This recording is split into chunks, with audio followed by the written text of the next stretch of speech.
Good day, I am Dr. Stricklyn Caingles-Paasa. Today, I'm going to demonstrate how to examine a strabismic patient. Good morning, sir. I'm Dr. Paasa. Susukatin lang po natin yung pagkapantay ng inyong mata.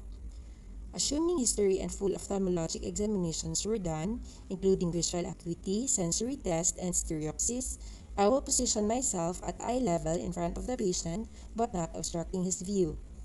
The Hirschberg test estimates the manifest deviation in degrees. I will position the light source around an arm's length away. Tingin po sa ilaw. I will observe the symmetry and position of the corneal light reflex. The deviation is estimated by noting the position of the corneal light reflex. Reflex in the pupillary border is 15 degrees or 30 PD. Reflex in the middle of the iris is 30 degrees or 60 PD. And reflex in the limbus is around 45 degrees or 90 PD. I will record my findings in the chart. Based on my findings, the patient has 15 degrees or 30 PD esotropia of the right eye. For this patient, the measurement of deviation is 30 prism diopter in all directions. Thus, it is comitant.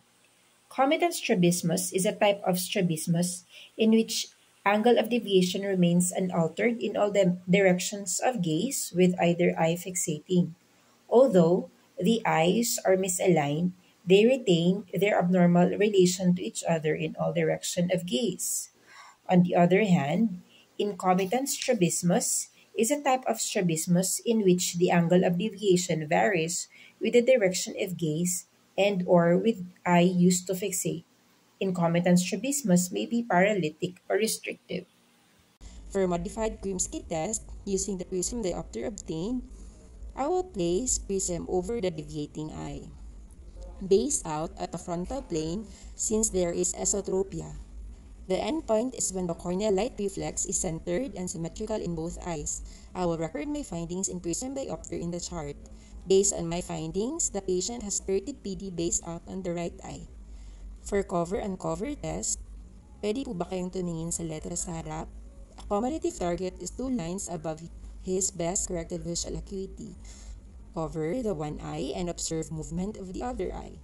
Adduction of the eye to take up fixation indicates an exotropia and abduction an esotropia. Downward movement indicates a hypertropia and upward movement a hypotropia. If that eye had deviated while under cover, it will refixate upon uncovering. Adduction of that eye indicates an exophoria and abduction an esophoria. While uncovering the eye after being covered for a few seconds, movement or deviations on the uncovered eye is observed. I will repeat the test on the opposite eye. I will record my findings in the chart. Based on my findings, the patient has right esotropia. For simultaneous prism cover test, this determines the actual heterotropia when both eyes are uncovered, especially for monofixation syndrome, which may have a small angle heterotropia. Reduce the amount of deviation measurement in the APCT by exerting at least partial control over the heterotropia through peripheral fusion when both eyes are open. Using the prism diopter obtained, I will place prism base out since there is esotropia at the frontal plane in front of the right eye deviating eye and simultaneously covering the good eye. I will do this repeatedly while using increasing prism power until there is no eye movement on the deviating eye. I will record my findings in the chart. Based on my findings, the patient has 30 PD base out right eye. For the prism undercover test, for example, if my patient has DVD, this neutralizes the DVD without prolonged occlusion. This separates the true hypertropia by using base-up prism neutralization in the other eye. I will present a base-down prism and a cover on the deviating eye.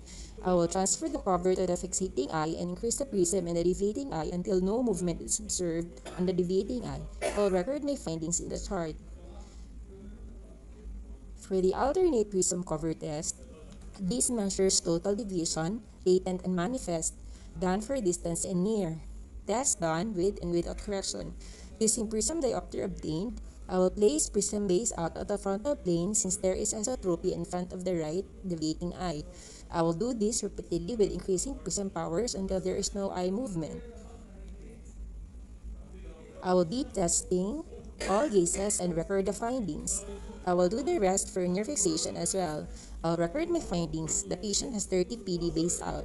I will perform version testing for all. If with limited ocular rotations, I will perform doctions. Salamat po, sir.